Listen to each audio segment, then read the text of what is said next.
students. Welcome back to this YouTube channel, Physics Light and Ideas Perspective.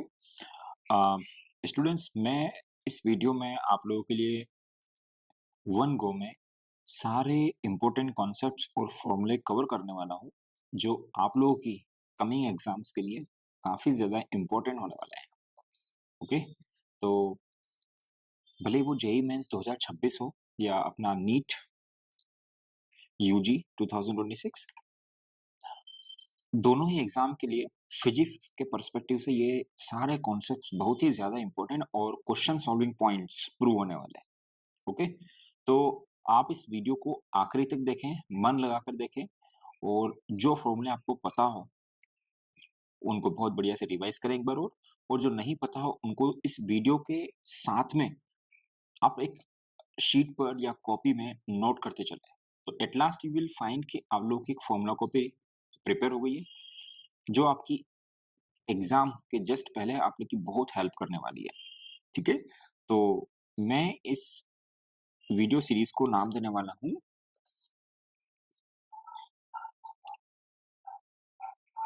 Final question solving points. ठीक है, जो एक mega revision के लिए आप लोगों के लिए काम करने वाला है। तो मैं चैप्टर वाइज चलूंगा। सबसे पहले मैं units and dimension he chapter ले लेता हूँ। एक एक करके हम सारे चैप्टर्स कवर कर लेंगे, यूनिट्स एंड डायमेंशंस। ओके, यहाँ पर आपको ध्यान रखना है यूनिट्स एंड डायमेंशंस में किसी भी फिजिकल क्वांटिटी की कोई यूनिट होती है, कोई न्यूमेरिकल वैल्यू होती है। एन हो गया उसका मैग्नीट्यूड, इसको बोलते हैं हमने क्यू, और यू हो गई इसकी यूनिट ऑफ मेजरमेंट। तो हम उस फिजिकल क्वांटिटी को एक्सप्रेस करते हैं Q is equal to N U. ठीक है, अब हम जानते हैं कि अलग अलग यूनिट्स में मेंशन कर देने से कोई फिजिकल क्वांटिटी का अमाउंट चेंज नहीं होने वाला है। तो ध्यान रखना, ये हमेशा ऐसा ही होगा कि आपने यूनिट चेंज कर दी तो मैग्नीट्यूड चेंज होते हुए दिखेगा, लेकिन वो मैग्नीट्यूड एक्चुअल में अमाउंट चेंज नहीं हो रहा है। तो ध्यान रखना है अपने को, U1 and U2 are the units in different system. आपको ये ध्यान रखना है। नेक्स्ट,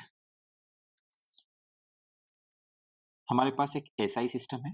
आप जानते होंगे SI सिस्टम में 7 फंडामेंटल क्वांटिटीज हैं।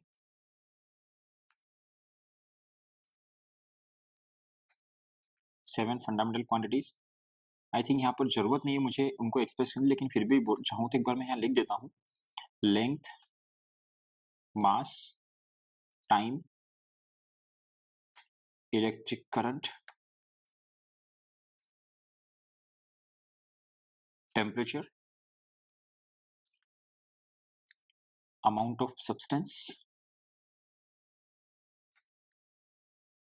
and luminous intensity. ठीक है, these are seven fundamental quantities और इन्हीं के टर्म्स में हम लोग डायमेंशंस लिखने वाले हैं। ध्यान रखना, L, M, time, electric current के लिए A लिखेंगे, टेम्परेचर के लिए कई लोग थीटा या K लिख देते हैं, कोई फर्क नहीं पड़ता। ध्यान रखना ये क्या होगा, ध्यान रखना ये सब इनके डायमेंशंस होंगे। ऐसा यूनिट मैं आप लोगों के लिए छोड़ रहा हूँ, ऐसा यूनिट्स आप याद करिए, ज्यादा बढ़िया होगा। इसी के साथ साथ ध्यान रखना एसआई सिस्टम को एक और नाम से हम जानते हैं, इसको हम बोलते हैं एमकेएस सिस्टम। एमकेएस सिस्टम, ठीक है। दूसरा एक सिस्टम, अच्छा एक चीज और है कि ये 7 फंडामेंटल क्वांटिटी तो ठीक है, इसके साथ हमारे पास 2 सप्लीमेंट्री क्वांटिटी भी होगी।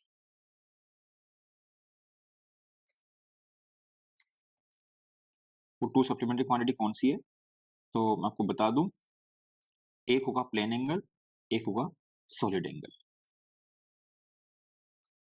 एक होगा प्लेन एंगल, एक होगा सॉलिड एंगल। ये सॉलिड एंगल बहुत ही इंपॉर्टेंट कॉन्सेप्ट है, ध्यान रखिएगा। प्लेन एंगल को हम डिनोट करेंगे थीटा से और ये हो जाएगा सॉलिड एंगल ओमेगा से। ये थीटा और थीटा कंफ्यूज मत होना, थीटा यहाँ पर डायमेंशन लिखा है मैंने। ओके, चलिए एक और सिस्टम आएगा हमारे पास, CGS system, centimetre gram second. ये समझना है आप लोगों को, इसमें कोई ज्यादा डिटेल में जाने की जरूरत नहीं है। सीजीएस सिस्टम और एसआई सिस्टम में आप लोगों को बहुत बार कन्वर्जन करना होता है, इंटर कन्वर्जन। ओके, अब हम आते हैं अगले टॉपिक पर, इसी में डायमेंशंस ऑफ फिजिकल क्वांटिटी। ये काफ़ी इम्पोर्टेंट टॉपिक है और बच्चे यहाँ पर गड़बड़ कर देते हैं। मैं आपको बता दे रहा हूँ कि ये इम्पोर्टेंट टॉपिक्स है, आप लोग जो भी आपके पास रेफरेंस के लिए थ्योरी, नोट्स वगैरह है, उसमें आप लोग रेफर करिए। बाकी जो मैं यहाँ कोर पॉइंट्स होते हैं, आपको बता ही दे रहा हूँ। डायमेंश किसी भी फिजिकल क्वांटिटी के डायमेंशन लिखने के लिए हम लोग क्या करते हैं? We want to express them in terms of fundamental physical quantities only. किसी भी क्वांटिटी का हम डायमेंशन लिखेंगे in terms of fundamental physical quantity. एक एक आध एग्जांपल मैं दूं यहाँ पर, तो जैसे कि मान लो मुझे सबसे मैं बोलूँ कि रेट ऑफ फ्लो का डायमेंशन लिखना है। रेट ऑफ फ्लो का डायमेंशन लिखना है, तो रेट ऑफ फ्लो होता क्या है? तो मुझे पहले ये चाहिए, रेट ऑफ फ्लो को मैं डिनोट करता हूँ area of cross section into velocity. अब एरिया का डायमेंशन क्या होगा? एरिया होता है length into length, length square, velocity हो जाएगा डिस्टेंस अपॉन टाइम या डिस्प्लेसमेंट अपॉन टाइम, तो हो जाएगा एल टी माइनस वन, तो यहाँ से हो जाएगा ये L cube time. Rate of flow का डेफिनेशन देखो क्या होता है, किसी का भी डायमेंशन लिखने के लिए आपको उसकी डेफिनेशन पता होना चाहिए। तो this is volume flowing per unit time, volume flowing per unit time. तो चेक कर लो, डायमेंशन में दिख गया होगा आप लोगों को, this is volume and this is denominator में टाइम इनवर्स, डिनोमीटर में टाइम। ओके, इस तरह से डायमेंशन आप लिख सकते हैं। अब डायमेंशन फॉर्म एनालिसिस से जो क्वेश्चंस आते हैं, उनमें सबसे इंपॉर्टेंट बातें जो आपको ध्यान रखनी है कि आप वही फिजिकल क्वांटिटीज ऐड कर सकते हो जिनके डायमेंशन सेम है। ठीक है, सेम डायमेंशंस, सेम डायमेंशंस वाली फिजिकल क्वांटिटी को हम ऐड कर सकते हैं। तो सेम डायमेंशंस होना जरूरी है। सेम डायमेंशंस मैं यहाँ लिखूंगा physical quantities with same dimensions can be added और सब्ट्रैक्टेड, पहला पॉइंट बनता है। लेकिन मल्टीप्लिकेशन डिवीजन में ऐसा कोई रूल नहीं है, मल्टीप्लिकेशन डिवीजन आप कैसा भी कर सकते हो। एग्जाम्पल, जैसे कि मेरे पास ऐसी कोई एक इक्वेशन हो, जैसे कि जेई में क्वेश्चन आता है, अभी लेटेस्ट में क्वेश्चन आया हुआ था कि मैं यहाँ लिखता हूँ बर्नौली थ्योरम लिखता हूँ, P plus A plus half rho V square plus यहाँ पे लिख देता हूँ मैं B is equal to constant. तो अब जरा ध्यान से देखो, ये P4 क्या होता है? यहाँ पर प्रेशर होता है, दिस इज प्रेशर। अब प्रेशर में इस ए को ऐड किया जा रहा है, मतलब इसको भी प्रेशर ही होना पड़ेगा, क्योंकि आप प्रेशर में प्रेशर ही ऐड कर सकते हो। तो आई थिंक ए का डायमेंशन मिल गया हम लोगों को। ए का डायमेंशन क्या हो जाएगा? ए का डायमेंशन हो जाएगा pressure upon, sorry, pressure is equal to force upon time. Force होता है M L T minus two, तो अपॉन में एरिया आ जाएगा, तो हो जाएगा M L minus one T minus two. Okay, इस तरह से ये यहाँ पे देखो, ये जो वी स्क्वायर है वेलोसिटी का स्क्वायर है, तो इसको भी वेलोसिटी का स्क्वायर ही होना पड़ेगा। तो इसका डायमेंशन भी जो होगा वो क्या होगा? इसका डायमेंशन भी क्या होगा? वेलोसिटी के स्क्वायर के बराबर। इसका मतलब एल टी माइनस वन की पावर टू आएगा। इस तरह से ध्यान रखना है। ओके, सारे नंबर्स कांस्टेंट वगैरह डायमेंशनलेस होते हैं, इस चीज को हमें समझना है। ओके, नंबर्स बहुत सारे कांस्टेंट डायमेंशनलेस होते हैं, बहुत सारे कांस्टेंट डायमेंशन वाले होते हैं। तो ध्यान रखना, not all constants are dimensionless, not all constants are dimensionless.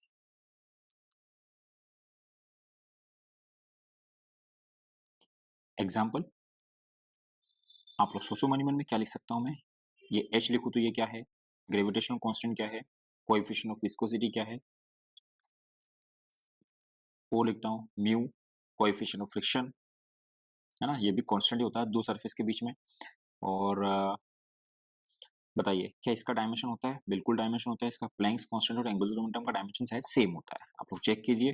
E is equal to H nu होता है, यहाँ से h आ जाएगा एनर्जी बटे फ्रीक्वेंसी। एनर्जी होता है अपना जूल, जूल सेकंड होती है, सॉरी सॉरी सॉरी सॉरी, हाँ, जूल सेकंड बन जाएगा इसके लिए। ठीक है, इससे हम डायमेंशन लिख सकते हैं। ग्रेविटेशन कांस्टेंट निकाला जा सकता है न्यूटन्स ग्रेविटेशन लगाकर। कोएफिशिएंट ऑफ विस्कोसिटी का हम लिख सकते हैं। देखो, किसी का भी डायमेंशन लिखना है तो आपको फॉर्मूला पता होना चाहिए जहां पर वो इन्वॉल्व हो रहा है। जैसे कि एफ को मैं लिखूं six pi eta R V. ठीक है, डायमेंशन लिखना मुश्किल काम नहीं है, बस उसके लिए आपको फॉर्मूला पता होना चाहिए। कई बार हम डायमेंशन नहीं लिख पाते, तो क्लियर कट बात है कि आपको वो फिजिकल क्वांटिटी को इन्वॉल्व करने वाला फॉर्मूला याद नहीं आ रहा है। ये बात ध्यान रखिए, है ना। Mu, coefficient of friction is dimensionless, ध्यान रखना। क्यों है डायमेंशनलेस? आप लोग जरा चेक करो फ्रिक्शन क्या होता है। फ्रिक्शन इज इक्वल टू, हम मैक्सिमम फ्रिक्शन बोलते हैं, friction maximum friction is equal to mu into N. यहाँ से चेक करो म्यू इक्वल टू क्या आएगा, फोर्स अपॉन फोर्स आएगा, friction force upon normal force, तो डायमेंशनलेस हो जाएगा, ये ध्यान रखना है। चलिए नेक्स्ट, डायमेंशन हो गया। इसके बाद हम लोग अगला टॉपिक इस पे आते हैं, units and dimension and measurement भी इसी को बोलते हैं। एरर्स वाला कॉन्सेप्ट यहीं पे आने वाला है, एरर्स। ठीक है, तो अब हम आते हैं एरर्स पे। एरर्स क्या होता है, जो मेजरमेंट में जो अनसर्टेनिटी होती है उसको हम एरर बोलते हैं। कोई भी फिजिकल क्वांटिटी है ए और उसको हमने मेजर किया और हमें उसमें अनसर्टेनिटी मिली डेल्टा है, तो हम ऐसा बोलते हैं कि जो फिजिकल क्वांटिटी को हम एक्सप्रेस कर रहे हैं जो ए है, इसको तो हम बोल सकते हैं this is the certain value और श्योर वैल्यू, है ना। और ये हो सकती है कि this can be the true value, इतने सारे नाम हो सकते हैं। और ये जो डेल्टा है लिखा होता है पीछे, दिस डेल्टा है is we call this is uncertainty, क्योंकि इतना प्लस माइनस हो सकता है ना, अनसर्टेनिटी। और इसी को हम नाम दे सकते हैं एब्सोल्यूट एरर, एब्सोल्यूट एरर। ठीक है, अब ये कैसे फाइंड किया जाता है, तो वो तो डिवाइस बताता है जनरली। मैं एक बात बता दूं, यहाँ पर question solving point absolute error, most of the cases में हम लोग डिवाइस का लीस्ट काउंट ले लेते हैं। This is equivalent to least count of device used for measurement. ठीक है, अब मैं यहाँ पर एक क्वेश्चन पैटर्न बता दे रहा हूँ आप लोग को। इस पूरे वीडियो में आप लोगों को ये चीज देखने को मिलेगी, कहीं पर मैं लिखूंगा क्वेश्चन सॉल्विंग पॉइंट, कहीं पर लिखूंगा क्वेश्चन पैटर्न। तो यहाँ पर मैं क्वेश्चन पैटर्न लिख रहा हूँ कि मान लो आपके पास ऐसा क्वेश्चन आ जाए कि एक मेजरमेंट किया गया जिसमें 3 वैल्यूज मेजर की गई, A1, A2 and E3। These are measurements, या we can say measured values. अब हमको आगे फाइंड करना है कि रिलेटिव एरर बताओ, परसेंटेज एरर बताओ, एवरेज एब्सोल्यूट एरर बताओ। तो क्या करना होता है, ध्यान से सुनना। जब मेजरमेंट किया गया तो हमारे पास एक तो पहले पता होना चाहिए ट्रू वैल्यू क्या है। ट्रू वैल्यू नहीं दी गई क्वेश्चन में, तो ट्रू वैल्यू को हम लोग ध्यान रखना कैसे निकाल लेते हैं, हम लोग मीन वैल्यू बोल लेते हैं, mean value of measurement. A M करेंगे, तीनों का एवरेज निकालो, A1 plus A2 plus A3 by 3। Okay, ये ध्यान रखना है आप लोग को। फिर हम लोग निकालते हैं average absolute error, average absolute error. तो उसके पहले हम लोग एब्सोल्यूट एरर ढूंढते हैं। एब्सोल्यूट एरर क्या होगा, तो absolute error is just the difference between mode of, इसको मैं बोल सकता हूँ difference between true value minus measured value. Okay, अब बताओ ट्रू वैल्यू क्या निकाली हम लोगों ने अभी, ट्रू वैल्यू हमने मीन को बोला है। तो आई थिंक फर्स्ट मेजरमेंट जो हुआ था A1, उसमें मुझे एब्सोल्यूट एरर चाहिए, तो इसको मैं बोलूंगा डेल्टा A1। तो ये बन जाएगा अपना मोड ऑफ ट्रू वैल्यू कितनी है, AM माइनस A1 आ जाएगा। ठीक है, सिमिलरली डेल्टा A2 क्या हो जाएगा, ये हो जाएगा AM minus A2 and so on. यदि 3 से ज्यादा तो वो कर सकते हैं। अब हम बोलते हैं एवरेज एब्सोल्यूट एरर कितना होगा, एवरेज एब्सोल्यूट एरर कितना होगा, एवरेज एब्सोल्यूट एरर। तो कोई ना, जो हमने एवरेज एब्सोल्यूट एरर, इसको हम बोलते हैं डेल्टा ए एवरेज। तो जो भी आपने निकाला है डेल्टा A1 डेल्टा A2, उनका मोड लेकर आप उनका एवरेज निकालो, डिवाइड बाय 3। ओके, अब आते हैं हम अगला सबसे इंपॉर्टेंट, इसी में आता है रिलेटिव एरर। कि भाई इस एक्सपेरिमेंट में जो भी 3 बार मेजरमेंट किया गया, टोटल रिलेटिव एरर कितना आया है। तो रिलेटिव एरर के लिए ध्यान रखना क्या करना होता है, डेल्टा ए एवरेज जो निकाला है आपने और जो ए मीन वैल्यू आई थी, उनका फ्रैक्शन आपको रिलेटिव एरर बोल देगा। देयरफॉर परसेंटेज एरर कितना होता है ये समझना है आप लोगों को ध्यान से। रिलेटिव एरर में आप जस्ट 100 का मल्टीप्लाई कर दो, तो delta A average divide by A mean into 100 आपको परसेंटेज एरर दे देगा। ये सबसे इंपॉर्टेंट कॉन्सेप्ट है, ध्यान रखिएगा आप लोग। ओके, नेक्स्ट आगे चलते हैं। अब देखो, यहाँ पर एक सबसे इंपॉर्टेंट आता है, इसको हम बोलते हैं कॉम्बिनेशन ऑफ एरर्स। एरर एक काफी इंपॉर्टेंट टॉपिक है, कॉम्बिनेशन ऑफ एरर्स। तो एक हो जाता है addition subtraction. Addition and subtraction में क्या होता है, जैसे कि मान लो कोई फिजिकल क्वांटिटी z, वो 2 के ऊपर डिपेंड करती है कि आप z डिटरमाइन कर सकते हैं by measuring the values of a and b, या फिर प्लस की जगह माइनस भी हो सकता है, और z is equal to a minus b होता है। ओके, तो सीधी सी बात है, हम a और b मेजर करते हैं, तो ध्यान रखना a और b these are to be measured. अब इनको मेजर करना है अपने को, तो इनमें इनमें मेजरमेंट करके हमें z मिलने वाला है। ध्यान रखना, this is the quantity z which we are going to obtain after measuring the values of a and b। Okay, तो z को फाइनली हमें रिप्रेजेंट करना होता है कि z की एक्चुअल वैल्यू कितनी है और उसमें अनसर्टेनिटी मतलब एब्सोल्यूट एरर कितना आ सकता है।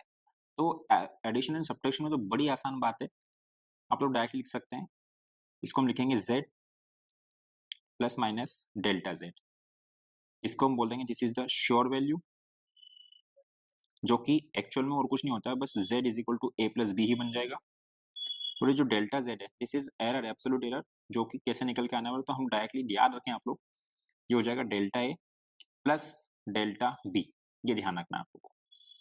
अभी जेईई मेंस 2026 में जनवरी सेशन में क्वेश्चन आया हुआ है, ठीक है, स्प्रिंग कांस्टेंट का रेजिस्टेंस का उसने क्वेश्चन पूछ लिया है, सब्ट्रैक्शन हो या कुछ भी हो। मैं एक एग्जांपल ले दूं यहाँ पर, जैसे कि मान लो आपको 2 रेजिस्टेंस गिवन है। एक रेजिस्टेंस की वैल्यू है R1, जिसको बोला है 3 ओम प्लस प्लस माइनस 0.5 ओम। एक रेजिस्टेंस की वैल्यू है 2 ओम प्लस माइनस 0.6 ओम। आपसे पूछा है कि यदि इन दोनों रेजिस्टेंस को सीरीज में लगा दिया तो बताओ इक्विवेलेंट रेजिस्टेंस में कितना एरर होगा, या इक्विवेलेंट रेजिस्टेंस क्या होगा जब सीरीज में लगा दिया। तो सीरीज में लगाने पर इक्विवेलेंट रेजिस्टेंस कितना होता है, इक्विवेलेंट रेजिस्टेंस क्या होगा, इक्विवेलेंट रेजिस्टेंस कितना होगा। तो हम जानते हैं कि आर इक्विवेलेंट क्या होता है, सीरीज में लगा देने पर डायरेक्टली सम कर देते हैं हम रेजिस्टेंस का R1 प्लस R2, तो you can check Z is equal to a plus B वाली कंडीशन बन गई है कि आपको Z निकालना है और a प्लस बी से बन के आता है वो। तो आप देखो ध्यान से, R1 और R2 की वैल्यू क्या है, तो मैंने बताया था अभी यहाँ पर ऊपर कि R इक्विवेलेंट जो बनने वाला है वो क्या होता है, R इक्विवेलेंट आप सिंपली लिख दो R1 plus R2 plus minus delta R1 plus delta R2। ध्यान रखना, जब भी एरर हम फाइनल एक्सप्रेशन जो अपना देते हैं फाइनल रिजल्ट में, तो मैक्सिमम पॉसिबल एरर की संभावना हम बता देते हैं। तो R1 प्लस R2 की दोनों वैल्यू आप ये वाली वैल्यूज ऐड कर दो, these are the true values of R1 and R2, 3 plus 2 5 ohm, plus minus uncertainties को आपस में ऐड कर दो, एडिशन सब्ट्रैक्शन यही चलेगा, तो 6 और 5 11 हो जाएगा, ये 1.1 ओम। ठीक है, this is the final result. Subtraction में भी यही चलने वाला है। नेक्स्ट मैं आता हूँ, ओके, ये ध्यान रखिएगा। नेक्स्ट मैं आता हूँ, एडिशन एंड सब्ट्रैक्शन तो हो गया, अगला हो जाएगा multiplication and division. Multiplication and division यदि हो तो हम कौन सा रूल लगाते हैं, मान लो कोई फिजिकल क्वांटिटी है z इज इक्वल टू, या तो वो a इंटू बी से मिलता है या फिर z is equal to a upon B से मिल रहा होगा। ठीक है, तो अब लोग पता नहीं इसको क्यों बोलते हैं विदाउट बिना डिफरेंशिएशन करके बताओ, ये वो ऐसा वैसा सब बकवास बातें हैं, कुछ नहीं है। जो एक्चुअल कॉन्सेप्ट है वो यही है कि जहां से चीजें निकल के आ रही है वो कैलकुलस ही है। ठीक है, तो बिना डिफरेंशिएशन के कोई यदि एरर का क्वेश्चन कर रहा है तो रम खा नहीं समझे अपने आप को, तो ये कॉन्सेप्ट यही है, यहीं से निकल के आने वाली चीजें। मैं मल्टीप्लिकेशन वाला केस लेता हूँ, तो z is equal to a into B यदि मैंने ले लिया, तो हम दोनों तरफ log लेते हैं, ये हो जाएगा ln z, ये हो जाएगा ln a plus ln b। अब यदि यहाँ पर समस्या है तो आप ध्यान रखें log की प्रॉपर्टीज आप लोग स्टडी कर लो एक बार। अब हम डिफरेंशिएशन करते हैं, डिफरेंशियल लिखना बोलते हैं इसको।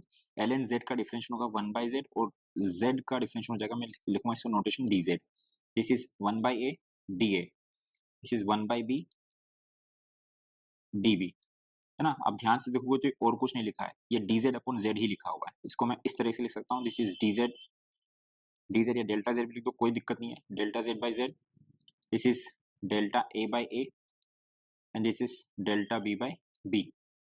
अब आपको समझ में आना है कि अभी तक तो हमने जस्ट डिफरेंशियल लिखा, लॉग की प्रॉपर्टी लगाई, लेकिन ये जो डेल्टा z है, ये डेल्टा z एरर आ चुका है, absolute error in z, delta a is absolute error in b। हम हमेशा समझ इस बात को ध्यान में रखें, डेल्टा a अपने सामने हमेशा प्लस माइनस लेके आएगा, डेल्टा b भी हमेशा अपने साथ प्लस माइनस लेके चलेगा। अब आप देख पाओगे तो यहाँ पर 4 कॉम्बिनेशन बन रहे हैं आप लोगों के सामने, कि जब डेल्टा a के सामने प्लस ले लो तो डेल्टा b के सामने भी प्लस आएगा, एक पॉसिबिलिटी।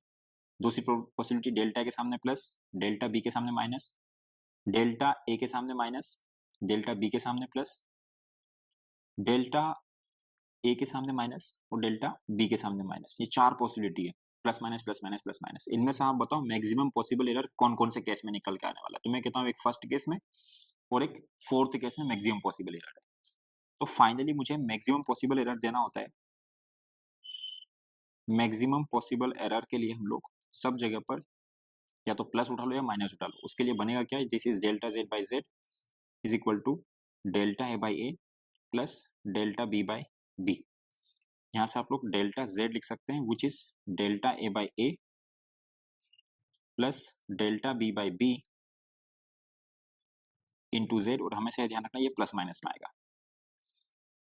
तो आपको फाइनली कोई क्वांटिटी z रिप्रेजेंट करना है तो वो z इक्वल टू z की ट्रू वैल्यू जो है प्लस माइनस डेल्टा z कर देंगे और डेल्टा z की वैल्यू ये है। तो मल्टीप्लिकेशन में जैसा मैंने यहाँ पे किया है सेम डिवीजन के लिए भी होगा, कुछ डिफरेंस नहीं आने वाला है। मतलब मैं यहाँ पे लिखूं तो बिल्कुल बोल सकता हूँ कि डिवीजन में यदि मान लो ऐसा हो z is equal to a upon b कोई फिजिकल क्वांटिटी बन रही है, तो आप डायरेक्टली ये याद रखो कि डेल्टा z बाई जेड, कोई बार बार लॉग करने की जरूरत नहीं होगी। आप याद रखें इन चीजों को कि मल्टीप्लिकेशन डिवीजन में हमको ऐसे लिखना होता है। दिमाग में आ रहा होगा माइनस आएगा, तो मैंने ऊपर एक पॉइंट बताया आप लोगों को कि हमेशा हम मैक्सिमम पॉसिबल एरर की बात करते हैं, इसलिए प्लस लेना है सब जगह पर। That's all. इसी फैक्ट से हमारे सामने एक पावर रूल निकल के आता है 1 2 3। इसको बोलते हैं हम लोग पावर रूल। कि मान लो z एक फिजिकल क्वांटिटी है, वो इस तरह से डिपेंड कर रही है a की पावर p, b की पावर q, c की पावर r। ये बड़ा फेमस क्वेश्चन है, काफी जगह आता है, बच्चे ध्यान नहीं रखते और गड़बड़ करके आ जाते हैं। और आपसे पूछ लिया परसेंटेज एरर इन z, यदि a b और c में परसेंटेज एरर गिवन है, p q r यहाँ पर पावर है, तो आप ध्यान रखो जब हम लोग लेंगे तो बताओ a की पावर p का लोग लेंगे तो ये क्या बनेगा, क्या p आगे आके ln a नहीं बनेगा, फिर ln a का differential delta a by a होगा। बाकी सारी कहानी सेम ही है। तो आप डायरेक्टली याद रखें p into delta a by a into 100 plus q into delta b by b into 100 plus r into delta c by c into 100। कोई प्लस नहीं कोई माइनस नहीं, आप बस एक ही बात ध्यान रखें कि सब जगह पे आपको प्लस लेना है मैक्सिमम एरर बताने के लिए। कंफ्यूज बिल्कुल नहीं होना है, मैक्सिमम क्वेश्चन में वो लोग मैक्सिमम एरर ही पूछते हैं आप लोगों से। ठीक है, ये पावर रूल है, सबसे ज्यादा इंपॉर्टेंट है, काफी क्वेश्चन यहाँ से बनते हैं एग्जाम में। ओके, चलिए आगे। ये था एरर्स की बात। अभी मैं इसी टॉपिक से यूनिट्स एंड डायमेंशन से एक चीज और कवर कर लेता हूँ जिसको बोलते हैं हम लोग significant figures and rounding off. अब सारे रूल्स बताना तो थोड़ा लेंदी हो जाएगा, लेकिन मैं शॉर्ट में बता देता हूँ आप लोग को। सिग्निफिकेंट रूल्स में क्या करते हैं हम लोग कि सारे नॉन जीरो डिजिट सिग्निफिकेंट होते हैं। ऑल नॉन जीरो डिजिट क्या है, significant. All non zero digits are significant figures. दूसरा, ऑल zeros between non-zero digits are significant। Number 3, अब जीरोस पे बात हो रही है, trailing zeros without decimal, trailing zeros without decimal are not significant. Example, जैसे मान लो यहाँ लिखा है 1000, ये लिखा है 1000 सेंटीमीटर, तो आप चेक करो ये वाली जीरो, ये वाली जीरो, ये वाली जीरो, कोई डेसिमल की बात तो आ नहीं रही है। तो इसमें नंबर ऑफ सिग्निफिकेंट फिगर्स कितने हैं, नंबर ऑफ सिग्निफिकेंट फिगर्स कितने हैं, only number of significant figures कितने हैं, ओनली 1। अब 1 मतलब ये 1 नहीं बोल रहा हूँ, ध्यान रखना, बच्चे जो है कुछ भी समझ बैठते हैं। अभी भी इसमें नंबर ऑफ सिग्निफिकेंट फिगर इतने 1 ही है। This is the significant figure only. Okay, ध्यान रखना है, 5 सिग्निफिकेंट फिगर इसमें, सिग्निफिकेंट फिगर ओनली 1, ध्यान रखिएगा आप लोग। दूसरा, number 4, trailing zeros after decimal, trailing zeros after decimal are significant. यहाँ पे कंफ्यूजन राइज होता है, जैसे कि मान लो ये हो जाए 5.1000, तो देखना डेसिमल के बाद यदि 3 जीरो बनी है तो ये सिग्निफिकेंट होगी 1 2 3, क्योंकि मतलब वहां तक प्रिसीजन रहा है उस मेजरमेंट का। तो सिग्निफिकेंट सिग्निफिकेंट सिग्निफिकेंट, और ये दो तो सिग्निफिकेंट है, इसे तो टोटल सिग्निफिकेंट फिगर कितने हो गए, 3 और 2 5, 5 सिग्निफिकेंट फिगर। ठीक है, अगला पॉइंट लेता हूँ, उसमें कंफ्यूजन क्लियर हो जाएगा, कोई कंफ्यूजन रहेगा नहीं कि ऐसी जीरो जिनके लेफ्ट में कोई नॉन जीरो नंबर प्रेजेंट ना हो। If there is no any non zero digit to the left of a zero, then it is not significant। ठीक है, एग्जाम्पल जैसे कि 0.00500। अब बंदे जो है समझ जाते हैं कि चलो ठीक है, ये तो ट्रेलिंग जीरो हो गई। ट्रेलिंग जीरो का मतलब इसमें टेल वर्ड जैसा कुछ समझो आप, ट्रेल है वैसे वो आ रहा है ऊपर। This and this are significant, ये सिग्निफिकेंट, ये सिग्निफिकेंट, ये भी सिग्निफिकेंट। इस जीरो के लेफ्ट में, इस जीरो के लेफ्ट में, इस जीरो के लेफ्ट, लेफ्ट मतलब इधर कोई नॉन जीरो डिजिट प्रेजेंट नहीं है, इसलिए ये भी सिग्निफिकेंट नहीं है, ये भी नहीं है, ये भी नहीं। तो ओनली 3 सिग्निफिकेंट फिगर्स, ये ध्यान रखना है आपको। रूल नंबर 6 कि साइंटिफिक नोटेशन में जैसे मान लो a इंटू 10 की पावर b हो, तो इसका कोई लेना देना नहीं है, nothing to do with counting of significant figures. सिर्फ इसमें चेक करना है आप लोगों को, check this number for significant figures. सबसे फेमस नंबर लेता हूं मैं, एवोगाड्रो नंबर जानते हैं, जैसे कि मान लो 6.022 10 की पावर 23 नंबर लिया मैंने, मान लो मैं मीटर लिखता हूँ, सेंटीमीटर लिख देता हूँ कुछ, क्योंकि उसको फिजिकल क्वांटिटी बनानी है। चेक कर लो इसमें कितने सिग्निफिकेंट फिगर हुए, 4 सिग्निफिकेंट फिगर, इसका कोई लेना देना नहीं है सिग्निफिकेंट फिगर से। ओके, ये बात ध्यान रखनी है। और number 7, on changing units of measurement significant figure does not change. ध्यान रखना, significant figures do not change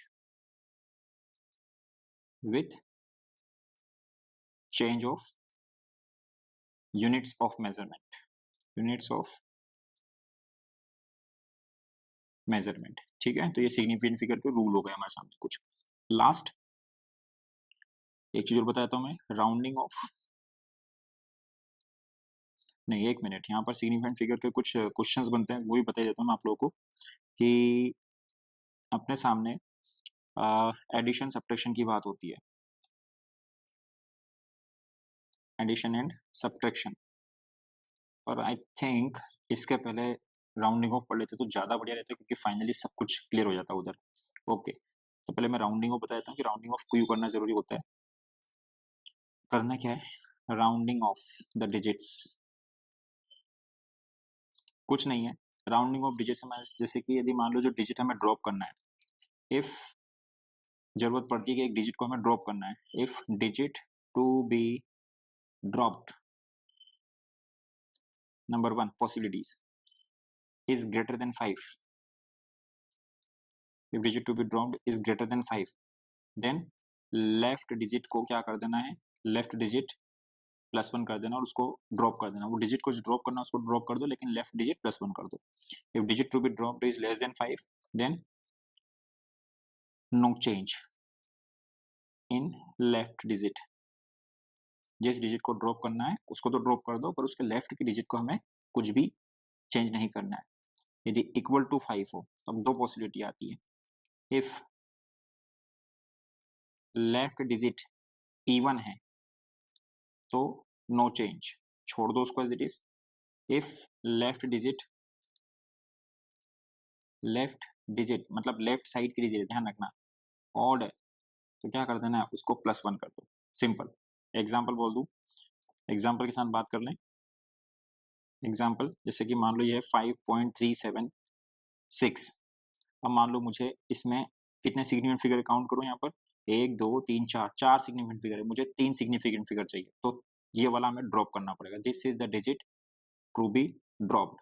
तो 6 5 से बड़ा है तो इसको हम सिंपली नहीं, 6 5 से बड़ा है, ये 5 से बड़ा है, तो ड्रॉप करते समय हम लेफ्ट की डिजिट जो कि 7 है उसको 1 बढ़ा देंगे तो ये हो जाएगा 5.38।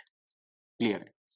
जैसे 5.693 है, इसको 3 सिग्निफिकेंट फिगर में बनाना है तो ये ड्रॉप करनी पड़ेगी, क्योंकि 1 2 3 3 सिग्निफिकेंट फिगर लेफ्ट से हम लोगों ने काउंट कर लिए, तो हो जाएगा 5.69 एज इट इज रख देंगे। अगला कुछ है 5.785, 3 सिग्निफिकेंट फिगर रखना है इसमें, तो 1 2 3 रख लेंगे। This is to be dropped which is exactly 5। Left की डिजिट चेक करी जो कि इवन है, तो एज इट इज छोड़ दो। मान लो 5.755 हो जाए और हमें इसको 3 सिग्निफिकेंट फिगर में कन्वर्ट करना है, तो वही बात हो गई कि this is to be dropped. 5 है तो लेफ्ट वाली डिजिट ऑब्जर्व करो, यदि ओड है तो उसको बढ़ा दो 5.76। ये ध्यान रखना है सभी को, this is the rounding off the digits.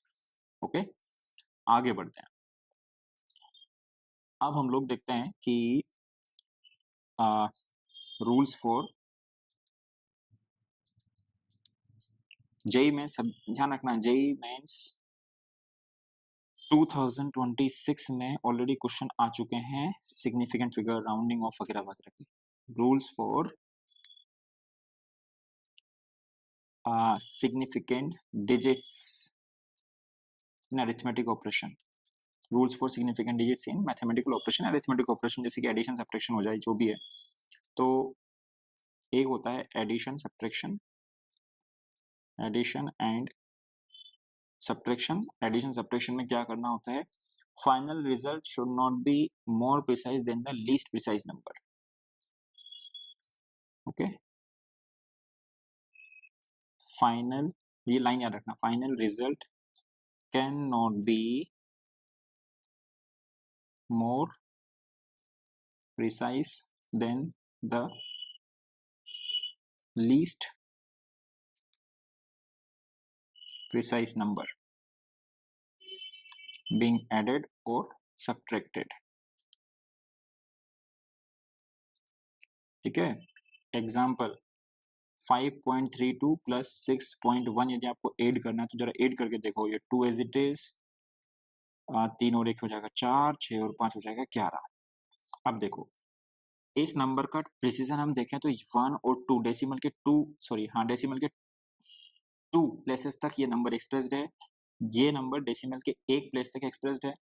इन दोनों को हम डायरेक्टली ऐड किया तो ऐसा आया हम लोग को। मतलब इन दोनों में हम कंपेयर करें, डेसिमल के सबसे कम डिजिट जिसमें होगी, डेसिमल के बाद जिसमें सबसे कम डेसिमल डिजिट्स होगी, वो होगा लीस्ट प्रिसाइज।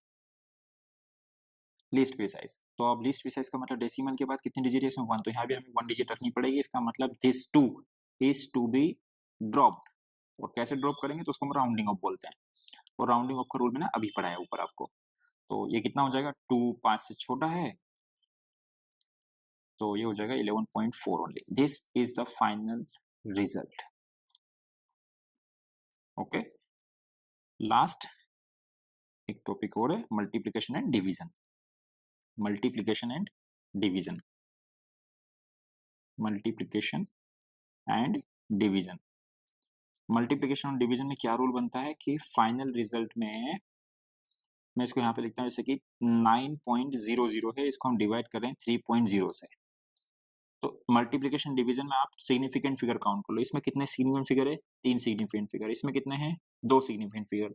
3 और 2 में से छोटा कौन सा है, 2। तो फाइनल रिजल्ट में भी इतने ही सिग्निफिकेंट फिगर होने हैं। फाइनल रिजल्ट में भी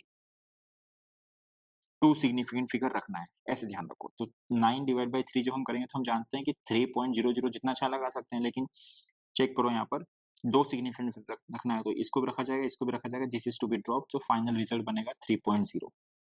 ऐसा ही मल्टीप्लिकेशन में करना होता है, जैसे कि 2.5 इंटू 2.5 कर देते हैं, तो हम जानते हैं रिजल्ट बनने वाला है 6.25, 25 का स्क्वायर। इसमें भी 2 सिग्निफिकेंट फिगर, इसमें भी 2, तो यहाँ पर भी 2 ही सिग्निफिकेंट फिगर रखना पड़ेंगे। इसका मतलब this digit is to be dropped, 5 drop किया जाएगा। इवन और चेक करेंगे, लेफ्ट वाली डिजिट इवन है तो एज इट इज छोड़ देंगे, 6.2 is the final result, I think. तो यहाँ पर units and dimension, errors and measurement की मैक्सिमम चीजें आपकी कवर हो गई। इसको आप भले ही तो 2x स्पीड पे देखें, लेकिन पूरा कवर जरूर करें। ओके, ये सारी चीजें ध्यान में रखना है, यहीं से क्वेश्चंस बनते हैं। ठीक है, तो वीडियो को आप लोग अपने दोस्त लोग से शेयर कर दें ताकि मैक्सिमम लोगों का भला हो सके।